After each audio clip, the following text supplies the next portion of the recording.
ജില്ലാ panchayat Kattoor division UDF സ്ഥാനാർത്ഥി Vineesh Sukumaran Perinjanam block ഡിവിഷനിൽ പര്യടനം നടത്തി. മതിലകം പള്ളിവളവിൽ KPCC general secretary Jose Vallur പര്യടന പരിപാടി ഉദ്ഘാടനം ചെയ്തു. ജനോപകാരപ്രദമായ ഒരു പദ്ധതി പോലും പ്രഖ്യാപിക്കാതെ, ജനങ്ങളുടെ ജീവനും സ്വത്തിനും സംരക്ഷണം കൊടുക്കാതെ ജനജീവനം സ്തംഭിപ്പിച്ച ഒരു സർക്കാരായി ഇടതുപക്ഷ സർക്കാർ മാറുമ്പോ ഈ ദുർഭരണം അവസാനിപ്പിക്കണമെന്ന മുദ്രാവാക്യമാണ് കേരളത്തിലെ അപാനവർഷം ജനങ്ങൾ മുന്നോട്ട് വയ്ക്കുന്ന മുദ്രാവാക്യം.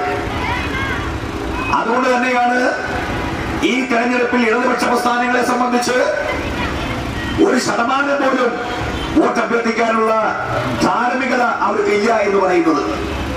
UDF നേതാക്കളായ KK Shobhan, CS Raveendran, Sunil P Menon, Shibu Varghese, TS Sasi, OA general, EM Vincent, Sudhakaran Manappattu, PR Rajesh, Abdu എന്നിവർ സംസാരിച്ചു. ബ്ലോക്ക് ഡിവിഷൻ സ്ഥാനാർത്ഥി ഷീല വിശ്വംഭരൻ, ലിസി വിൻസെന്റ് എന്നിവർ പര്യടനത്തിൽ പങ്കെടുത്തു.